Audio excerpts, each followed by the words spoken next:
ನಿತ್ಯ ಸ್ತುತಿ ತನ್ನೀರೇ. Praise the lord. ದೇವರ ನಮಗೆ ಸ್ತೋತ್ರವಾಗಲಿ. ಬಿಡುಗಡೆ ಸಂದೇಶ ಕಾರ್ಯಕ್ರಮಕ್ಕೆ ನಾನು ನಿಮ್ಮೆಲ್ಲರನ್ನು ಯೇಸು ಕ್ರಿಸ್ತನನ್ನು ಸ್ವಾಗತಿಸ್ತೇನೆ.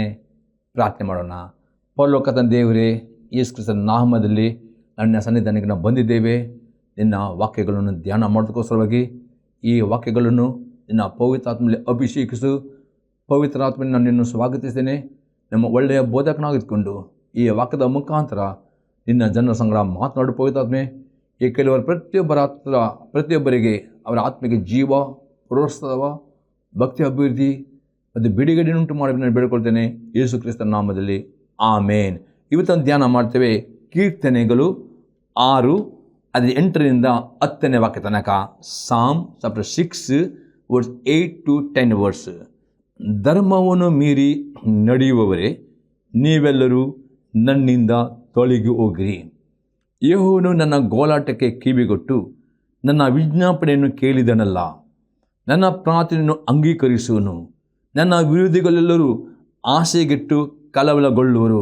ಅವರ ಪಕ್ಕನೆ ಆಶಾಭಂಗಪಟ್ಟು ಹಿಂದಿರುಗುವರು. ನಾವು ನೋಡ್ತೇವೆ ಯೋನ ಬರೆದ ಸುವಾರ್ತೆ 15ನೇ ಅಧ್ಯಾಯದಲ್ಲಿ 7ನೇ ವಾಕ್ಯ.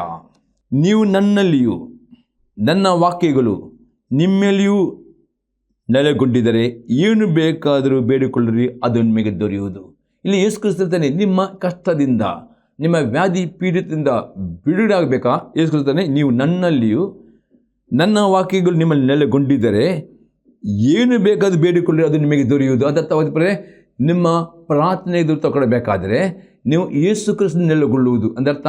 ಪ್ರಾರ್ಥನೆ ಮಾಡುವವರಾಗಬೇಕು ಮತ್ತು ಆತನ ವಾಕ್ಯ ನೆಲೆಗೊಂಡೆ ಆತನ ವಾಕ್ಯಕ್ಕೆ ನೀವು ವಿಧೇಯರಾಗಬೇಕು. ನೀವು ಪ್ರಾರ್ಥನೆ ಮಾಡೋದು ಮಾತ್ರ ಅಲ್ಲ, ಆತನ ವಾಕ್ಯ ಓದುವುದು ಧ್ಯಾನ, ಪ್ರಾರ್ಥನೆ ಮಾಡಬೇಕು. ಆತನ ವಾಕ್ಯ ಓದಿದ್ದು ಧ್ಯಾನ ಸುವರಬೇಕು. ಆತನ ಎಲ್ಲ ಆಜ್ಞೆಗಳಿಗೆ ವಿಧೇಯರಾಗುವಾಗ ನೀವು ಏನೂ ಬೇಡಿಕೊಂಡರೂ ನಿಮ್ಮ ಪ್ರತಿಯೊಂದು ಬೇಡಿಕೆ ಎದುರು ಕೊಡುತ್ತಾನೆ ಎಂಬುದು ಯೇಸು ಕ್ರಿಸ್ತನು ಹೇಳ್ತಾನೆ. 1ನೇ ಯೋಹನ ಬರೆದ ಪತ್ರಿಕೆ 3ನೇ ಅಧ್ಯಾಯದಲ್ಲಿ 22ನೇ ವಾಕ್ಯ. ಮತ್ತು ನಾವು ಆತನ ಆಜ್ಞೆಗಳನ್ನು ಕೈಕೊಂಡು ಆತನ ಎಣಿಕೆಯಲ್ಲಿ ಮೆಚ್ಚುಗೆಯಾದ ಕಾರ್ಯಗಳನ್ನು ಮಾಡುವರಾಗುವುದರಿಂದ ಏನು ಬೇಡಿಕೊಂಡರೂ ಆತನ ಹೊಂದುವೆವು. ಪುನಃ ಇದೇ ಹೇಳ್ತಾರೆ, ಮತ್ತು ನಾವು ಆತನ ಆಜ್ಞೆಗಳನ್ನು ಕೈಕೊಂಡು ನಡೆಯಬೇಕು ಮತ್ತು ಆತನಿಗೆ ಮೆಚ್ಚುಗೆಯಾಗುವ ಒಳ್ಳೆಯ ಕ್ರಿಯೆಗಳನ್ನು ಮಾಡುವುದಾದರೆ ಮಾತ್ರವೇ ನಿಮ್ಮ ಪ್ರತಿಯೊಂದು ಪ್ರಾರ್ಥನೆಗೆ ಇದರ ಉತ್ತರ ಕೊಡುತ್ತಾನೆ ಎಂದು ಯೋಹನ ಹೇಳ್ತಾನೆ. ಹಾಗೆ ಇವತ್ತು ಪ್ರಿಯರೇ, ನಿಮ್ಮ ಎಲ್ಲ ಕಷ್ಟದಿಂದ, ಶಾಪದಿಂದ, ಬಡತನದಿಂದ, ವ್ಯಾಧಿಯಿಂದ, ಸಾಲದಿಂದ ಬಿಡುಗಡೆ ಬೆಳಿಬೇಕಾ? ಇದೇ ಒಂದೇ ಕಂಡೀಷನ್ ಆಗಿದೆ ಪ್ರಿಯರೇ. ದೇವರ ವಾಕ್ಯಕ್ಕೆ ಎಲ್ಲಿಯಾದರೂ ಅವಿದ್ಯತೆ ಉಂಟು ಎಂಬುದಾಗಿ ದಿನಾಲು ಪ್ರಾರ್ಥನೆ ಜೊತೆಯಲ್ಲಿ ದೇವರ ವಾಕ್ಯನ ಚರ್ಚೆಗೆ ಓದಿರಿ, ಹೊಸ ನಂಬಿಕೆ ಓದಿರಿ, ಮತ್ತೆ ಬರೆದ ಸ್ವಾರ್ಥದಿಂದ ಪ್ರಕಟಣೆ ಓದಿ ಬನ್ನಿರಿ. ಅನೇಕ ಆಜ್ಞೆಗಳು ನಿಮಗೆ ಸಿಗುತ್ತವೆ. 10 ಆಜ್ಞೆಗಿಂತಲೂ ಜಾಸ್ತಿ ಆಜ್ಞೆಗಳು, 1000ಕ್ಕಿಂತ ಜಾಸ್ತಿ ಆಜ್ಞೆ ಉಂಟು. ಆ ಆಜ್ಞೆಗಳನ್ನು ಪ್ರೇರೆ ಧ್ಯಾನ ಮಾಡಿರಿ, ಅದಕ್ಕೆ ವಿಧೇಯರಾಗಿರಿ. ಎಷ್ಟು ದೇವರ ಆಜ್ಞೆಗಳು ವಿಧೇಯರಾಗುತ್ತೀರೋ ಆತನಿಗೆ ಮೆಚ್ಚುಗೆ ಒಳ್ಳೆ ಕ್ರಿಯೆ. ಆಗ ನೀವು ಏನು ಬೇಡಿಕೊಂಡ್ರು ದೇವರ ಪ್ರಾರ್ಥನೆ ಉತ್ತರ ಕೊಡುತ್ತಾನೆ. ಎಲ್ಲ ಕಷ್ಟ ನಿಮಗೆ ಬಿಡುಗಡೆ ಕೊಡುವವನಾಗಿದ್ದಾನೆ. ಅದಕ್ಕೆ ಎಕ್ಸಾಂಪಲ್ ನೋಡೋ ಪ್ರೇರೆ, ನಾವು ನೋಡ್ತೇವೆ 1ನೇ ಸಾಮುವೇಲನ ಪುಸ್ತಕದಲ್ಲಿ 15ನೇ ಅಧ್ಯಾಯದಲ್ಲಿ 22 ಮತ್ತು 23ನೇ ವಾಕ್ಯ. ಅದಕ್ಕೆ ಸಾಮುವೇಲನು, ಯೆಹೋವನು ವಿಧೇಯತ್ವಕ್ಕೆ ಮೆಚ್ಚುವಷ್ಟು ಯಜ್ಞ ಹೋಮಗಳಲ್ಲಿ ಮೆಚ್ಚುತ್ತಾನೋ, ಯಜ್ಞವನ್ನು ಅರ್ಪಿಸುವುದಕ್ಕಿಂತ ಮಾತು ಕೇಳುವುದು ಉತ್ತಮವಾಗಿದೆ, ಟಗರುಗಳ ಕೊಬ್ಬಿಗಿಂತ ವಿಧೇಯತ್ವವು ವಿಶೇಷವಾಗಿದೆ. ಇಲ್ಲಿ ಸಾಮುವೇಲನು ಹೇಳ್ತಾನೆ, ದೇವರಿಗೆ ಬೇಕು ವಿಧೇಯತೆ. ವಿಧೇಯತೆಗೆ ಬಿಟ್ಟು ಬೇರೆ ಯಾವ ಯಜ್ಞ ಹೋಮ ಮೆಚ್ಚುವುದಿಲ್ಲ. ನೀವು ಮಾಡುವ ಎಲ್ಲ ಒಳ್ಳೆ ಕ್ರಿಯೆಗಳು ವಿಧೇಯತರಾಗಿದ್ದರೆ ಮಾತ್ರ ಆ ವಿಧೇಯತೆ ಎಂಬ ಯಜ್ಞ ದೇವರು ಬೇಕು ಎಂಬುದರಲ್ಲಿ ಸಾಮುವೇಲನು ಹೇಳ್ತಾನೆ. 23 ಆಗುತ್ತೆ, ಅವಿಧೇಯತೆಯು ಮಂತ್ರತಂತ್ರಗಳಲ್ಲಿ ಕಟ್ಟದಾಗಿರುವುದು. ಒಂದು ವೇಳೆ ಪ್ರೇರೆ ದೇವರ ಆಜ್ಞೆ ಮೀರಿ ನಡೆಯುವುದೇ ಅವಿಧೇಯತೆ. ಈ ಅವಿಧೇಯತೆ ಪಾಪಕ್ಕೆ ಪಶ್ಚಾತ್ತಾಪ ಪಡುತ್ತಿದ್ದರೆ ಅದು ಮಾಟ ಮಂತ್ರದಷ್ಟು ಕೆಟ್ಟದಾಗಿದ್ದು. ಅದಕ್ಕೆ ನಿಮ್ಮ ಮೇಲೆ ದೇವರ ಕೋಪವು, ದೇವರ ಶಿಕ್ಷೆಯು ಅನುಭವ ಮಾಡಬೇಕಾದ್ರೆ ನೀವು ಪಟ್ಟು ವಿಧೇಯರಾಗೋ ತನಕ ನಿಮಗೆ ಆ ಕಷ್ಟದಿಂದ, ವ್ಯಾಧಿಯಿಂದ, ಆರ್ಥಿಕ ಬಡತನದಿಂದ, ಕೊರತೆಯಿಂದ, ಸಾಲದ ಬಿಡುಗಡೆ ಬರುವುದಿಲ್ಲ. ಮತ್ತು ಹಠವು ಮಿಥ್ಯ ಭಕ್ತಿಗೆ ವಿಗ್ರಹದಿಂದ ಸಮಾನವಾಗಿರುವುದು. ಹಾಗಾದರೆ ಪ್ರೇರೆ ಇವತ್ತು ದೇವರಿಗೆ ಬೇಕು ವಿಧೇಯತೆ. ಹಾಗೆ ನಿಮ್ಮ ಪ್ರಾರ್ಥನೆ ಉತ್ತರ ಬರಬೇಕಾದ್ರೆ ದೇವರ ಪ್ರತಿ ಆಜ್ಞೆ ವಿಧೇಯರಾಗಿರಿ. ಆತ ಮೆಚ್ಚುವಂಥ ಒಳ್ಳೆಯ ಕ್ರಿಯೆಗಳನ್ನು ಮಾಡುವುದರೆ ಏನು ಬೇಡಿಕೊಂಡರೂ ದೇವರು ಉತ್ತರ ಕೊಡುವವನಾಗಿದ್ದಾನೆ. ಇನ್ನೊಂದು ವಾಕ್ಯ ನೋಡ್ತೇವೆ, ಜ್ಞಾನೋಕ್ತಿ ಪುಸ್ತಕ 28ನೇ ಅಧ್ಯಾಯದಲ್ಲಿ 9ನೇ ವಾಕ್ಯ ಮತ್ತು 13ನೇ ವಾಕ್ಯ. ಧರ್ಮೋಪದೇಶಕ್ಕೆ ಕಿವಿಗೊಡದವನು ಮಾಡುವ ದೇವ ಪ್ರಾರ್ಥನೆ ಅಸಹ್ಯ. ಇಲ್ಲಿ ಸ್ವಲ್ಪ ಧರ್ಮ ಉಪದೇಶಕ್ಕೆ ಕಿವಿಗೊಡದವನು ಮಾಡುವುದು ದೇವ ಪ್ರಾರ್ಥನೆ. ಅದರ್ಥ ಈ ಟಿ ವಿ ಮಾಧ್ಯಮದಲ್ಲಿ ಬೆಳಗಿನ ಸಂಜೆ ಕೇಳುತ್ತೀರಿ, ಅದಕ್ಕೆ ಕೇಳಿ ಅದಕ್ಕೆ ವಿಧೇಯರಾಗದಿದ್ದರೆ ನಿಮ್ಮ ಪ್ರಾರ್ಥನೆ ಅಸಹ್ಯವಾಗಿದೆ. ಅದೇ ರೀತಿ ಐಜಯ ಪ್ರವಾದನೆ ಪುಸ್ತಕ 59ನೇ ಅಧ್ಯಾಯದಲ್ಲಿ 1 ಮತ್ತು 2ನೇ ವಾಕ್ಯ, ಈಗೋ ಇವನ ಹಸ್ತವು ರಕ್ಷಿಸಲಾರದಂತೆ ಮೋಟುಗೈಯಲ್ಲ, ಆತನ ಕಿವಿಯು ಕೇಳಲಾರದ ಹಾಗೆ ಕಿವುಡಲ್ಲ. ಆದರೆ ನಿಮ್ಮ ಅಪರಾಧಗಳೇ ನಿಮ್ಮ ದೇವರಿಂದ ನಿಮ್ಮನ್ನು ಅಗಲಿಸುತ್ತಾ ಬಂದಿವೆ, ನಿಮ್ಮ ಪಾಪಗಳೇ ಆತನು ಕೇಳಲಾರದಂತೆ ಆತನ ಮುಖಕ್ಕೆ ಅಡ್ಡವಾಗಿವೆ.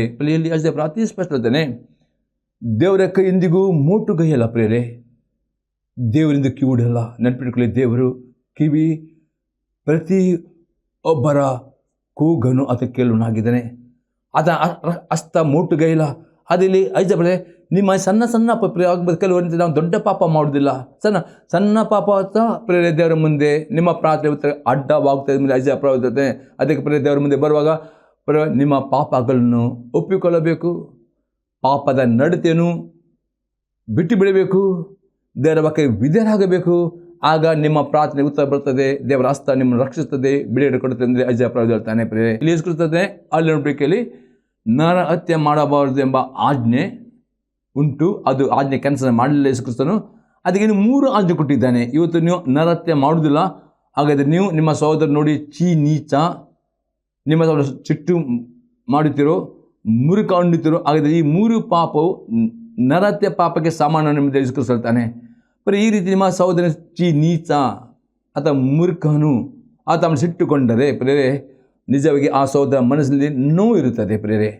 ಈಗ ನೀವು ಆ ಸಹೋದರನಿಗೆ ಅಥವಾ ಗಂಡ ಹೆಂಡತಿ ಈ ರೀತಿ ಆಗುವುದಾದರೆ ನೀವು ಒಬ್ಬರಿಗೊಬ್ಬರು ಸಮಯ ಕೊಡದೆ ನೀವು ಸಭೆಗೆ ಬಂದು ರೊಟ್ಟಿ ದಾಸ ಪಾಡುವಾಗುವಾಗ, ದಸಮ ಕಾಣಿ ಕೊಡುವಾಗ, ಸಭೆಗೆ ಪ್ರಾರ್ಥನೆ ಮಾಡುವಾಗ ಅಥವಾ ವೈಯಕ್ತಿಕ ಪ್ರಾರ್ಥನೆ ಮಾಡುವಾಗ ನಿಮಗೆ ಗೊತ್ತಾಗ್ತದೆ. ಹೌದು, ಕೆಲವು ಗಂಡಸರು ಹೆಂಡತಿಗೆ ಬೈಯುತ್ತಾರೆ, ಹೆಂಡತಿಗೆ ಮನಸ್ಸಿಗೆ ನೋವಾಗ್ತದೆ, ಗಂಡನಿಗೆ ಗೊತ್ತಿರ್ತದೆ. ಅದೇ ಗಂಡ ಅಥವಾ ಹೆಂಡತಿಯ ಸಮಯ ಕೇಳುವುದೇ ಇರುವುದಿಲ್ಲ.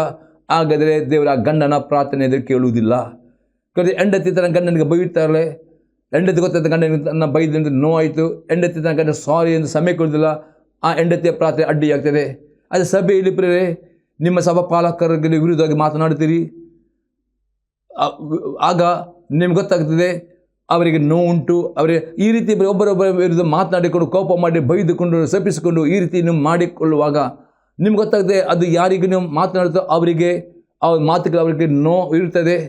ಆಗ ನೀವು ಅವರ ಥರ ಸಮಯ ಕೇಳಿದ್ದೇವೆ, ಸಾರಿ ನಾನು ಮಾತು ತಪ್ಪಾಗಿ ನಾನು ಸಮಯದಿಂದ ನೀವು ಆ ಸಮಯ ಕೇಳದೇ ಇರುವುದಾದರೆ ನಿಮ್ಮ ಪ್ರಾರ್ಥನೆಗೆ ಅಥವಾ ನಿಮ್ಮ ಯಾವುದೇ ಕಾಣಿಕೆ ಸ್ವೀಕಾರ ಮಾಡೋದಿಲ್ಲ, ನಿಮ್ಮ ಪ್ರಾರ್ಥನೆ ಅಡ್ಡಿಯಾಗ್ತದೆ ಎಂಬುದಾಗಿ ಇಲ್ಲಿ ಯೇಸು ಕ್ರಿಸ್ತ. ಹಾಗಾದರೆ ಇವತ್ತು ಪ್ರಿಯ ಅನೇಕರು ಪ್ರಾರ್ಥನೆಗೆ ಅಡ್ಡಿ ಬರಲಿಕ್ಕೆ ಕಾರಣ ಅನೇಕ ಕುಟುಂಬದಲ್ಲಿ ಗಂಡ ಹೆಂಡತಿ ಮೇಲೆ ಜಗಳ ಆಗ್ತದೆ. ಗಂಡ ಕೋಪ ಮಾಡಿ ಹೆಂಡತಿ ಬೈಯುತ್ತಾರೆ, ಹೆಂಡತಿಗೆ ಅದು ಮನಸ್ಸಿನ ನೋವಿರ್ತದೆ, ಗಂಡ ಹೆಂಡತಿ ಏನು ಸಮಯ ಕೊಡೋದಿಲ್ಲ. ಅವರು ಗಂಡ ಎಷ್ಟು ಪ್ರಾರ್ಥನೆ ಮಾಡಿದ್ರು, ಎಷ್ಟು ಒಳ್ಳೆಯ ಎಷ್ಟು ದಾನ ಧರ್ಮ ಮಾಡಿದ್ರು ಸಹ ಅವನ ಪ್ರಾರ್ಥನೆ ಅಡ್ಡಿಯಾಗ್ತದೆ. ಅದು ಕೆಲವು ಹೆಂಡತಿಯರು ಪ್ರೇರೆ ಕೋಪ ಮಾಡಿಕೊಂಡು ಗಂಡನ ಬೈತ ಈ ರೀತಿ ಪ್ರೇರೆ ನಿಮ್ಮ ಕುಟುಂಬದಲ್ಲಿ ಆಗ್ಬೋದು, ಸಭೆಯಲ್ಲಿ ಆಗಬಹುದು, ಪ್ರೇರೆ ನಿಮ್ಮ ಸಹೋದರ ಮಧ್ಯದಲ್ಲಿ ಪ್ರೇರೆ ನೀವು ನೀಚ, ನಿನ್ನ ಮುರುಕನು, ನೀನು ಸಿಟ್ಟು ಮಾಡಿಕೊಂಡು ಈ ರೀತಿ ಒಬ್ಬರ ಮನಸ್ಸನ್ನು ನೋವು ಮಾಡಿ ಅವರಿಗೆ ಹೃದಯಪೂರ್ವಕವಾಗಿ ಸಮಯ ಕೊಡದೇ ಇರುವುದಾದರೆ ನಿಮ್ಮ ಪ್ರಾರ್ಥನೆಗೆ ಉತ್ತರ ತಡೆ ಹಿಡಿಯಲ್ಪಡುತ್ತೆ ಎಂದು ಹೇಳುತ್ತಾನೆ ಪ್ರೇರೆ. ಇನ್ನೊಂದು ಎಕ್ಸಾಂಪಲ್ ನೋಡುತ್ತೇವೆ. ಮಾರ್ಕ್ ನಂಬರ್ ಸುವಾರ್ತೆ 11ನೇ ಅಧ್ಯಾಯದಲ್ಲಿ 25ನೇ ವಾಕ್ಯ, ಇದಲ್ಲದೆ ನೀವು ನಿಂತುಕೊಂಡು ಪ್ರಾರ್ಥನೆ ಮಾಡುವಾಗೆಲ್ಲ ಯಾರ ಮೇಲೆ ಏನಾದರೂ ವಿರೋಧವಿದ್ದರೆ ಅದನ್ನು ಅವನಿಗೆ ಶ್ರಮಿಸಿರಿ, ಶ್ರಮಿಸಿದರೆ ಪರಲೋಕದಲ್ಲಿ ನಿಮ್ಮ ತಂದೆಯೂ ಸಹ ನಿಮಗೆ ಶ್ರಮಿಸಿ ಬಿಡುವನು ಅಂದನು ಎನ್ನುವುದು ಎಕ್ಸಾಂಪಲ್ ನೋಡ್ತೇವೆ. ಯಾಕೋಬನ ಬರೆದ ಪತ್ರಿಕೆ 2ನೇ ಅಧ್ಯಾಯದಲ್ಲಿ 1ನೇ ವಾಕ್ಯ ಮತ್ತು 8ರಿಂದ 13ನೇ ವಾಕ್ಯ, ನನ್ನ ಸಹೋದರರೇ, ಪ್ರಭಾವವುಳ್ಳ ನಮ್ಮ ಕರ್ತನಾದ ಯೇಸು ಕ್ರಿಸ್ತನಲ್ಲಿ ನಂಬಿಕೆಯಿಟ್ಟವರಾದ ನೀವು ಪಕ್ಷಪಾತಿಗಳಾಗಿರಬಾರದು. 8ನೇ ವಾಕ್ಯದಿಂದ ಓದ್ತೇನೆ. ಆದರೂ ಶಾಸ್ತ್ರಕ್ಕೆ ಸರಿಯಾಗಿ ನಿನ್ನ ನೆರೆಹವನ್ನು ನಿನ್ನಂತೆ ಪ್ರೀತಿಸಬೇಕು ಎಂಬ ರಾಜಾಜ್ಞೆ ನೀವು ನೆರವೇರಿಸುತ್ತಿದ್ದರೆ ನೀವು ಒಳ್ಳೆಯದನ್ನು ಮಾಡುವವರು. ಅದನ್ನು ಬಿಟ್ಟು ಪಕ್ಷಪಾತ ತೋರಿಸುವಾಗಿದ್ದರೆ ನೀವು ಪಾಪ ಮಾಡೋರಾಗಿದ್ದು ಅಪರಾಧಿಗಳೆಂದು ಧರ್ಮಶಾಸ್ತ್ರದಿಂದ ತೀರ್ಮಾನಿಸಲ್ಪಡುತ್ತೀರಿ. ಇಲ್ಲಿ ಯಾಕೋಬನು ಆ ಸಭೆಗೆ ಹೇಳ್ತಾನೆ. ಆ ಸಭೆಯಲ್ಲಿ ಪ್ರೇರೆ ಒಬ್ಬ ಬಡ ಸಹೋದರ ಬರುತ್ತಾನೆ. ಅಲ್ಲಿ ಅವರಿಗೆ ಆ ಸಹೋದರ ಪಕ್ಷಪಾತ ಮಾಡುತ್ತಾರೆ. ಅದೇ ಅಪೊಸ್ತಲ ಯಾಕೋಬ ಹೇಳ್ತಾನೆ, ಆ ಪಕ್ಷಪಾತ ಮಾಡಿದ್ದು ಆ ದೇವರ ಮುಂದೆ ಅಪರಾಧಿಯಾಗಿದೆ. ದೇವರ ವಾಕ್ಯದ ನಾವು ಯಾರನ್ನು ನಾವು ಬಡವರನ್ನು ಹೀನನಾಗಿ ನೋಡಿದೆ, ಎಲ್ಲರನ್ನು ಸಮಾನರಾಗಿ ಒಬ್ಬರನ್ನು ಪ್ರೀತಿಸಬೇಕು ದೇವರ ಆಜ್ಞೆ ಉಂಟು. ಅದು ಆ ಸಭೆಯವರು ಬಡ ಸಹೋದರನು ಬಡವನ ಎಂಬುದಾಗಿ ಅವನನ್ನು ಈನೇಸಿದನ್ನು ನಾವು ನೋಡ್ತೇವೆ. ಅದು ಪಾಪ ಎಂಬುದಾಗಿ ಅಲ್ಲಿ ಯಾಕೋಬ ಹೇಳ್ತಾನೆ. ಆ ಪಾಪವನ್ನು ಪ್ರೇರೆ ಅವರು ಒಪ್ಪಿಕೊಂಡು ಬಿಟ್ಟು ಬಿಡಬೇಕು, ಆ ಸಹೋದರನ ಪ್ರೀತಿ ಮಾಡಬೇಕು ಎಂಬ ದೇವರ ಆಜ್ಞೆ ಉಂಟು ಯಾಕೋಬ ಹೇಳ್ತಾನೆ. ನಾವು ಇಲ್ಲಿ ನೋಡ್ತೇವೆ. ಮತ್ತು ಆನಂದ ವಾಕ್ಯ ನೋಡ್ತೇವೆ, ವ್ಯಭಿಚಾರ ಮಾಡಬಾರ್ದೆಂದು ಹೇಳಿದವನೇ ನರಹತ್ಯೆ ಮಾಡಬಾರ್ದೆಂತಲೂ ಹೇಳಿದನು. ಆದ ಕಾರಣ ನೀನು ವ್ಯಭಿಚಾರ ಮಾಡದಿದ್ದರೂ ನರಹತ್ಯೆ ಮಾಡಿದರೆ ಧರ್ಮ ಪ್ರಮಾಣ ಮೀರಿದವನಾಗದಿ. ಪ್ರೇರಾಗದೆ ವ್ಯಭಿಚಾರ ಪಾಪ ಮಾಡುವುದಿಲ್ಲ ಅಂದರೆ ದೇವರ ಯಾವುದೇ ಒಂದು ಆಜ್ಞೆ ಮೀರಿದ್ದರೆ ಅದು ಪಾಪವೇ, ಅವನೆಲ್ಲ ರೀತಿಯ ಪಾಪಿ ಆಗ್ತಾನೆ ಎಂಬುದರಲ್ಲಿ ಯಾಕೋಬ ಹೇಳ್ತಾನೆ. ಅದಕ್ಕೆ 12 ವಾಕ್ಯದಲ್ಲಿ ನೀವು ಬಿಡುಗಡೆಯುಂಟು ಮಾಡುವ ಧರ್ಮ ಪ್ರಮಾಣದ ಪ್ರಕಾರ ತೀರ್ಮಾನವನ್ನು ಹೊಂದತಕ್ಕವರಿಂದ ಮಾತನಾಡಿ ನಡೆಯಿರಿ. ಹಾಗಾದರೆ ಎಲ್ಲ ಕಷ್ಟದಿಂದ ಎಲ್ಲ ಶಾಪದಿಂದ ಪರಿಪೂರ್ಣ ಬಿಡುಗಡೆ ಆಗಬೇಕಾ? ಇಲ್ಲಿ ಯಾಕೋಬ ಹೇಳ್ತಾನೆ, ನೀವು ಧರ್ಮ ಪ್ರಮಾಣದ ಪ್ರಕಾರ ತೀರ್ಮಾನ ಹೊಂದತಕ್ಕ ಮಾತನಾಡಿ. ಅದರ್ಥ ಬರೀ ದೇವರ ಪ್ರತಿಯೊಂದು ಆಜ್ಞೆಗಳನ್ನು ಮಾತನಾಡುವರಬೇಕು. ಅದಕ್ಕೆ ವಿಧೇಯರಾಗಿ ನಡೆದರೆ ಮಾತ್ರವೇ ನಿಮ್ಮ ಪ್ರಾರ್ಥನೆ ಉತ್ತರ ಬರ್ತದೆ. ನಿಮ್ಮ ಮೇಲಿರುವ ಎಲ್ಲ ಜನರೇಷನ್ ಶಾಪ, ಟೆರಿಟೋರಿಯಲ್ ಶಾಪ, ಫ್ಯಾಮಿಲಿಯರ್ ಶಾಪ ಎಲ್ಲ ಶಾಪ ಮುರಿದು ಹೋಗ್ತದೆ. ಮತ್ತು ದೇವರ ಆಶೀರ್ವಾದ ಕರುಣೆ ನಿಮ್ಮ ಮೇಲೆ 1000 ತಲೆಗಳ ಮೇಲೆ ಬರ್ತದೆ ಎಂದು ನಾವು ಇಲ್ಲಿ ನೋಡ್ತೇವೆ. 13ನೇ ವಾಕ್ಯ ನೋಡ್ತೇವೆ, ಕರುಣೆ ತೋರಿಸದೇ ಇರುವವನಿಗೆ ನ್ಯಾಯ ತೀರ್ಮಾನದಲ್ಲಿ ಕರುಣೆಯು ತೋರಿಸಲ್ಪಡುವುದಿಲ್ಲ, ಕರುಣೆ ನ್ಯಾಯ ತೀರ್ಮಾನ ಗೆದ್ದು ಹೋಗ್ತದೆ. ಇಲ್ಲಿ ಯಾಕೋಬನು ಆ ಸಭೆ ಹೇಳ್ತಾನೆ, ಆ ಸಭೆಯು ಎಲ್ಲ ಆಜ್ಞೆಗಳು ನಡೆದು ಒಂದರಲ್ಲಿ ಅವರು ತಪ್ಪು ಮಾಡಿದ್ರೆ ಆ ಬಡ ಸಹೋದರನೇ ಅವರು ಈನ ದೃಷ್ಟಿಯಲ್ಲಿ ನೋಡಿದರು, ಅವನ ಪಕ್ಷ. ಅದಕ್ಕೆ ಅಲ್ಲಿ ಅವರು ಕರುಣೆ ತೋರಿಸಬೇಕು, ಪ್ರೀತಿ. ಅದು ಕರುಣೆ ತೋರಿಸ ನಿಮಿತ್ತವಾಗಿ ಅವರ ಮೇಲೆ ನ್ಯಾಯ ತೀರ್ಪು ಅಂತಾಗಿರ್ಬೋದು. ಇವತ್ತು ದೇವರ ನ್ಯಾಯ ತೀರ್ಪು, ದೇವರ ಕೋಪ ನಿಮ್ಮ ಮೇಲೆ ಬರಬಾರದು. ಅದರ ಮೇಲೆ ದೇವರ ಕೋಪ ನ್ಯಾಯ ತೀರ್ಪು ಅದು ಬಿಡುಗಡೆ ಆಗಬೇಕು. ಹಾಗಾದರೆ ದೇವರ ಪ್ರತಿಯೊಂದು ದಶ ಆಜ್ಞೆಗಳನ್ನು ಮತ್ತು ಇನ್ನೂ ಅನೇಕ ಆಜ್ಞೆಗಳು ಹೊಸ ಕೊಡಲ್ಪಟ್ಟಿದೆ.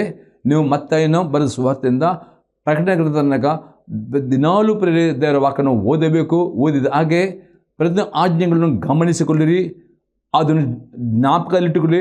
ಪ್ರತಿಯೊಂದು ಆಜ್ಞೆ ವಿಧೇಯರಾಗಿ ನಡೀರಿ.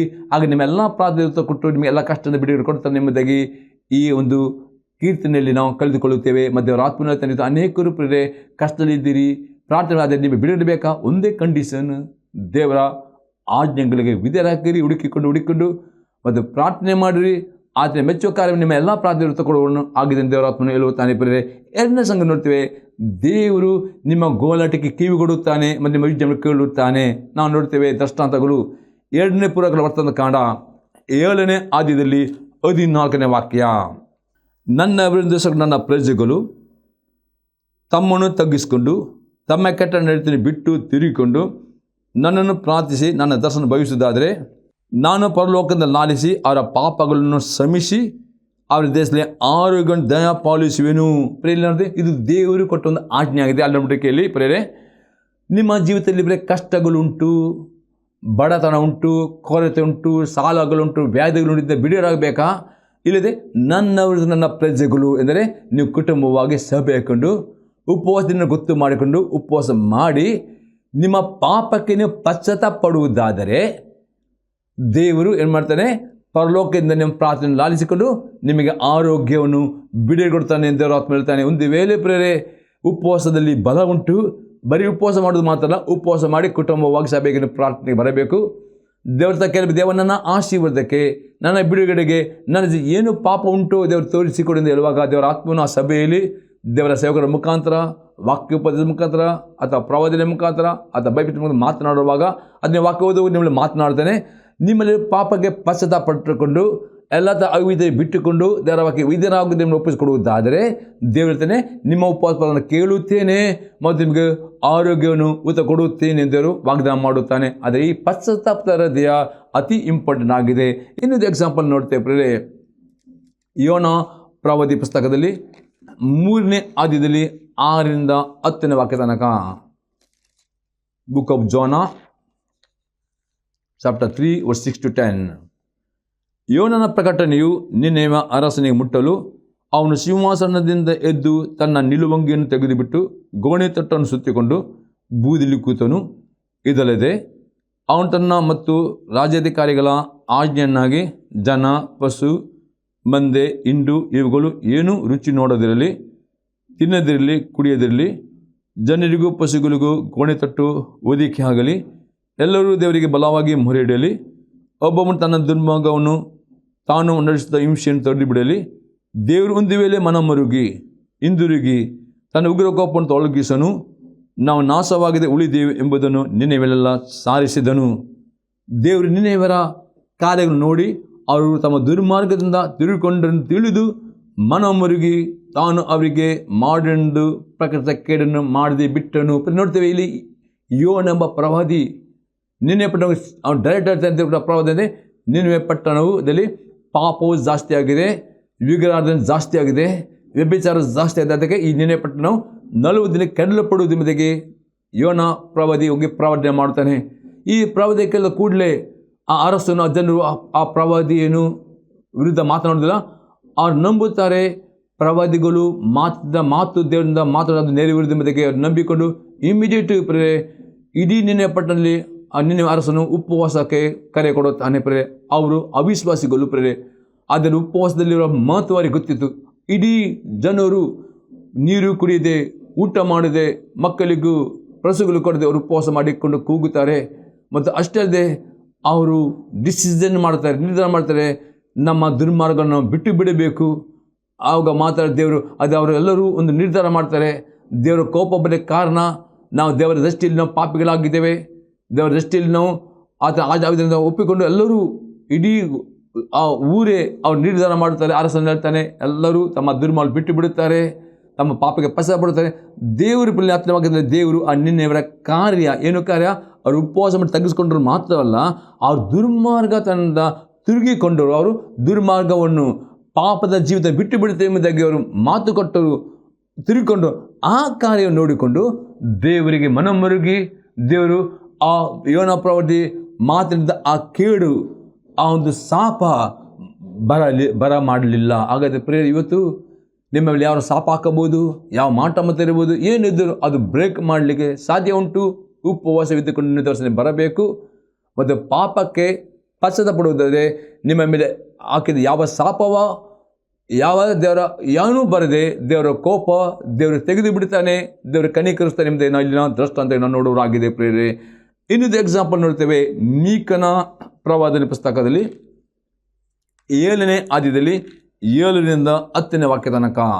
ನಾನಂತೂ ಇವನನ್ನು ಎದುರು ನೋಡುವೆನು, ನನ್ನ ರಕ್ಷಕನಾದ ದೇವರನ್ನ ಕಾದುಕೊಳ್ಳುವೆನು, ನನ್ನ ದೇವರನ್ನ ಕಿವಿಗಳು. ನೀವು ಪ್ರಾರ್ಥನೆ ಮಾಡೋ ಮುಂಚೆ ಈ ನಂಬಿಕೆಯಲ್ಲಿ ಬರಬೇಕು. ಯಾವುದು ಅನೇಕರು ಪ್ರಾರ್ಥನೆ ಮಾಡುತ್ತಾರೆ, ಅವ್ರಿಗೆ ನಂಬಿಕೆ ಇಲ್ಲ. ನಂಬಿಕೆ ಇಲ್ಲದ ಪ್ರಾರ್ಥನೆ ದೇವರು ತಗೊಳ್ಳಿ ಅಂದರೆ ಮೀಕ ಪ್ರವಾದಿ ಅನ್ನುತ್ತಾನೆ ಅಲ್ಲಿ, ನಾನಂತೂ ಇವನನ್ನು ಎದುರು ನೋಡುವೆನು, ನನ್ನ ರಕ್ಷಣಾ ದೇವರನ್ನು ಕಾದುಕೊಳ್ಳುವೆನು, ನನ್ನ ಎದುರು. ನಿಮಗೆ ನಂಬಿಕೆ ಇರಬೇಕು. ಯೇಸು ಕ್ರಿಸ್ತನ ಹೆಸರಿನಲ್ಲಿ ತಂದೆ ತಾನೇ ಏನಾದರೂ ಬೇಡುತ್ತೀರೋ ದೇವರ ಚಿತ್ತ ಪ್ರಕಾರ ಅದು ಕೊಟ್ಟೆ ಕೊಡೋದನ್ನು ನಂಬಬೇಕು. ಮತ್ತು 8ನೇ ವಾಕ್ಯದಲ್ಲಿ ನೋಡ್ತೇವೆ, ನನ್ನ ಶತ್ರುವೇ ನನ್ನ ವಿಷಯದಲ್ಲಿ ಹಿಗ್ಗ ಬೇಡ, ನಾನು ಬಿದ್ದಿದ್ದರೂ ಹೇಳುವೆನು, ಕತ್ತಲೆ ಕೂತಿದ್ದರೂ ಇವರು ನನಗೆ ಬೆಳಕಾಗಿರೋ. ನಿಮ್ಮ ಪ್ರಾರ್ಥನೆ ಉತ್ತರ ಬರಬೇಕಾದ್ರೆ ನಿಮ್ಮ ಮನಸ್ಸು ಪ್ರಿಪೇರ್ ಆಗಬೇಕು. ಇವತ್ತು ಅನೇಕರು ಪ್ರಾರ್ಥನೆ ಮಾಡಿದ ನಂಬಿಕೆಯಿಂದ ಅದೇ ಮನಸ್ಸು ಪ್ರೇರೆ ಆ ಸಹಿತ ಮನಸ್ಸಲ್ಲಿ ಹೇಗೆ ಉತ್ತರ ಬರುತ್ತದೆ, ಈ ರೀತಿ ನಕಾರಾತ್ಮಕ ಆಲೋಚನೆ ತರ್ತಾನೆ, ಕೀಲು ಭಾವನೆ ತರ್ತಾನೆ, ನಿರಾಸೆ. ಆದರೆ ನೀವು ಆ ಮನಸ್ಸಿಗೆ ಹೇಳಬೇಕು. ಅಂದರೆ ಸೈತಾನ ನಿಮ್ಮ ಮನಸ್ಸಲ್ಲಿ ಇರ್ತಾನೆ, ಸೈತಾನ ಹೇಳಬೇಕು, ಸೈತಾನನೇ ನನ್ನ ವಿಷಯದಲ್ಲಿ ಹಿಗ್ಗಬೇಡ, ನಾನು ಬಿದ್ದಿದ್ದರೂ ನನ್ನ ದೇವರನ್ನು ಎಬ್ಬಿಸ್ತಾನೆ, ನನ್ನ ಕತ್ತಲೆ ಕೂತಿದ್ದರೂ ಇವರನ್ನ ಬೆಳಕಾಗಿರ್ತಾನೆ ಎಂಬುದಾಗಿ ಬಾಯಿಲಿ ನೀವು ಮಾತನಾಡಬೇಕು. ಸೈತಾನ ಎದುರಲ್ಲಿ ಮಾತನಾಡಬೇಕು. ಈಗ ನಮ್ಮ ಮನಸ್ಸನ್ನು ಪ್ರಿಪೇರ್ ಮಾಡಬೇಕು ನಿಮ್ಮ ಪ್ರಾರ್ಥನೆ ಎದುರು ಕೇಳಬೇಕಾದ್ರೆ. 3ನೇ ಸಂಗತಿಯಲ್ಲಿ 9ನೇ ವಾಕ್ಯ, ನಾನು ಇವನಿಗೆ ಪಾಪ ಮಾಡೋದ್ರಿಂದ ಆತ ರೋಸ್ತ ಅಲ್ಲಿಗೆ ಹೌದು. ನಿಮ್ಗೆ ಗೊತ್ತಾಗ್ತದೆ ನಿಮಗೆ ಯಾಕೆ ಕಷ್ಟಕ್ಕೆ ಬಂತು, ಯಾಕೆ ದೇವರ ಶಿಕ್ಷೆ ಬಂತು, ನಿಮ್ಮ ಪಾಪದ ನಿಮಿತ್ತವಾಗಿ ನಿಮಗೆ ಶಿಕ್ಷೆ ಬಂತು ನೀವು ತಿಳಿದುಕೊಳ್ಳಬೇಕು ಮತ್ತು ಅದು ಸಹಿಸಿಕೊಳ್ಳಬೇಕು. ಮತ್ತು ಹೇಳಬೇಕು, ಕಾನೂನು ಕಾಲಕ್ಕೆ ಆತ ನನ್ನ ವ್ಯಾಜ್ಯವನ್ನು ನಿರ್ವಹಿಸಿ ನನಗೆ ನ್ಯಾಯವನ್ನು ತೀರಿಸೋನು, ನನ್ನನ್ನು ಬೆಳಕಿಗೆ ತರುವನು, ಆತ ರಕ್ಷಣವನ್ನು ನೋಡು. ನೀವು ಹೇಳಬೇಕು, ಹೌದು ನನ್ನ ಪಾಪಕ್ಕೆ ಶಿಕ್ಷೆ ನಾನು ತಾಳಿಕೊಳ್ಳುತ್ತೇನೆ, ನನ್ನ ಪಾಪದ ಬಿಟ್ಟು ಬಿಡ್ತೇನೆ, ದೇವರು ಈ ಶಿಕ್ಷೆಯಿಂದ ಈ ಕಷ್ಟದಿಂದ ಬಿಡುಗಡೆ ಕೊಡುತ್ತಾನೆ ಎಂಬುದಾಗಿ ನೀವು ಮಾತನಾಡುವುದಾದರೆ ಮಾತ್ರವೇ ನಿಮಗೆ ಬಿಡುಗಡೆ ಬರುತ್ತದೆ. ಈ ವಾಕ್ಯವನ್ನು ಕೇಳಿದವರು ಪ್ರೇರೆ, ನಿಮ್ಮ ಪಾಪಕ್ಕೆ ಪಶ್ಚಾತ್ತಾಪ ಪಡುವುದಾದರೆ ದೇವರು ನಿಜವಾಗಿ ನಿಮ್ಮ ಎಲ್ಲ ಕಷ್ಟದ ಬಿಡುಗಡೆ ಕೊಡುವನಾಗಿದ್ದಾನೆ. ನಾವು ಪ್ರಾರ್ಥನೆ ಮಾಡೋಣ. ತಂದೆಯವರೇ ನಿನಗೆ ಸ್ತೋತ್ರವನ್ನು ಕೊಂಡಾಡ್ತೇನೆ. ಇದರ ಪ್ರತಿಯೊಬ್ಬ ವೀಕ್ಷಕರು ದೇವ ಈ ವಾಕ್ಯದ ಮುಖಾಂತರ ಉತ್ತೇಜನ ಪಡಿಸಿದಿ, ವಾಕ್ಯದ ಮುಖಾಂತರ ಬಲಪಡಿಸಿದಿ. ಪ್ರತಿಯೊಬ್ಬರು ಈ ವಾಕ್ಯದ ಕೇಳಿ ತಮ್ಮ ಪಾಪಗೆ ಪಶ್ಚಾತ್ತಾಪಟ್ಟುಕೊಂಡು ನಿನ್ನ ಸನ್ನಿಧಾನದಲ್ಲಿ ಪ್ರಾರ್ಥನೆ ಮುಖಾಂತರ, ಉಪವಾಸದ ಮುಖಾಂತರ, ಪಶ್ಚಾತ್ತಾಪದ ಮುಖಾಂತರ ನಿನ್ನ ಸನ್ನಿಧಿ ಬಂದು ನಿನ್ನ ಕರುಣೆಯನ್ನು ಹೊಂದಿಕೊಳ್ಳುವಂತೆ ಪ್ರತಿ ಕೃಪೆಯನ್ನು ಕೊಡಬೇಕನ್ನು ಬೇಡಿಕೊಳ್ತೇನೆ ಯೇಸು ಕ್ರಿಸ್ತನ ನಾಮದಲ್ಲಿ. ಆಮೇನ್.